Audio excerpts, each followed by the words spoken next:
All right, the background is dried. So instead of gluing this onto the card base and then this on, I'm going to glue the die cut on first so that I can make sure that I line everything up the way that I would like. I've got a little bit of white in there. I'm going to leave it. To me, it looks a little bit like a little bit of streak of cloud.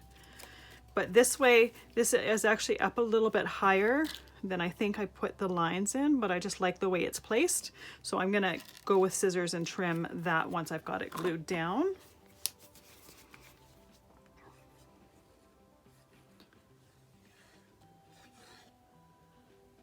And I pretty much only put the glue around the edges of the circle and the edges of the rectangle. Tiny little bit on the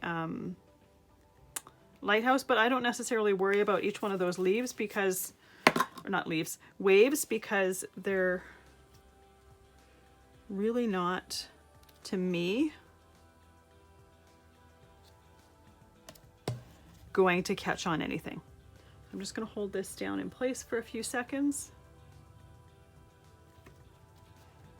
There we go. And then I'm going to use the scissors and trim the sides. You could have, in the beginning, when you cut your watercolor paper, cut it just slightly smaller so you didn't end up having to trim it. But by doing it this way, it was just easier to line up the lighthouse, or the piece with the lighthouse die cut and the watercolor paper. Now I'm going to glue this to the background here.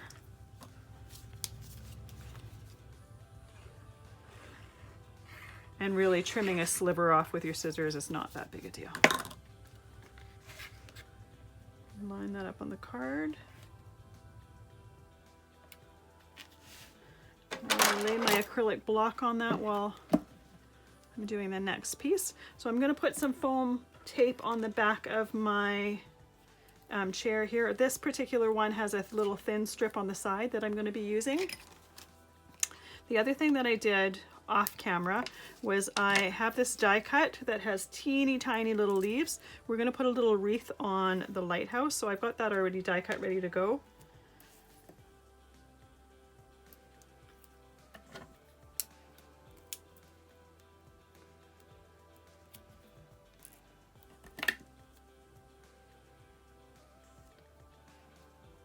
And I don't need to put this tape on the entire die cut, just some of the external parts is where I'm going with it.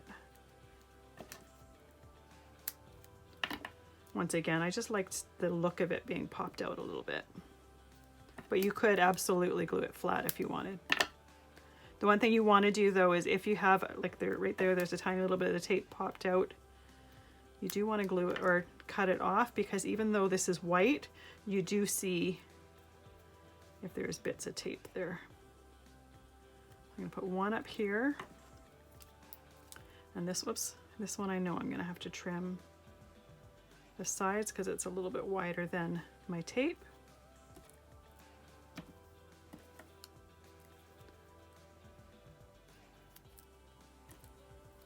There we go. All right, this is probably stuck down enough to be able to continue to work on it. So I'm just going to glue my chair die cut down. This would even be really cute with just like a Santa and sleigh die cut. Little beach chair. And once again, if you didn't want to make this a Christmas card, you could just put a sentiment on the bottom. I would put it on a different piece of cardstock and then have it popped up. You could put a couple shell die cuts on there. That would be really cute too. All sorts of options there. All right, let's glue that down, take off that piece there. And then I want to put my little wreath on the lighthouse. So I'm going to take, oh, I've got tape backing all over. I'm going to take my glue and I'm going to put a really generous amount in the shape of a wreath. Now, once again, this is going to dry completely clear and it's going to dry matte. So you're not going to be able to see anything that's sticking out. But because these die cuts are so tiny, you want to have a generous amount of glue on there for them to stick into, or to stick them into. I'm just going to take my leaves and make a wreath shape.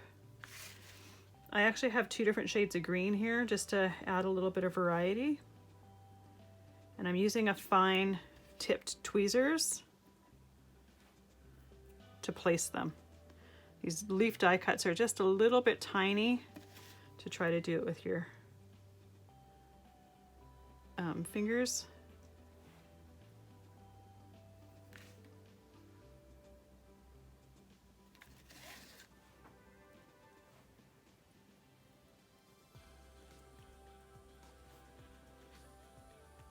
And there is a pointier end that looks like it's the stem of the leaf, so I am trying to put that on the inside.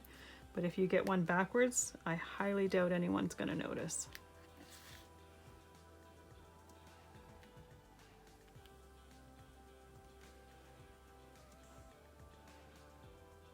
And you absolutely have to use liquid glue on this. You can't use a double-sided tape because you want to be able to have the flexibility of moving your leaves a little bit to make sure that your wreath is looking good and a little bit on the rounder side.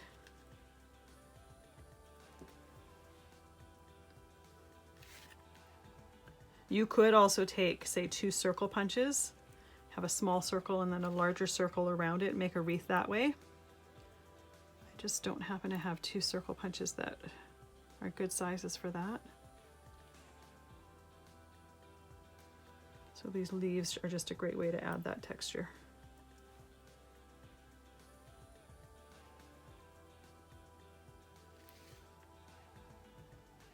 If you did what I just did and used your tweezers and moved one out of the way, you can just lay another one on top because you've got enough glue there.